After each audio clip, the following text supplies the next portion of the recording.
Because, you know, Tesla did that. When they got, you know, welcome, the Rivians. This is the Rivian Blue. Whoa! Oh wow! 4 weeks ahead to get a survey because it's so. Well, you're saying you're looking at the truck to the SUV is only $2,500. Right. Well, no, it's Having a regular service center.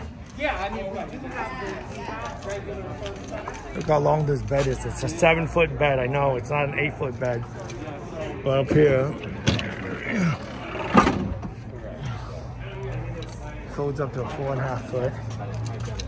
And would it be safe to stand here?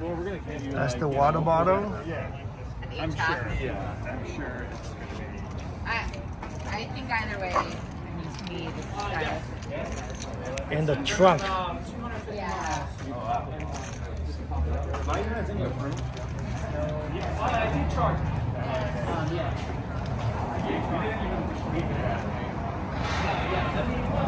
And then we got the far screen right here.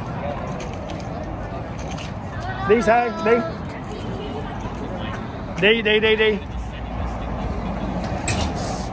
Where's Thomas? Let's go.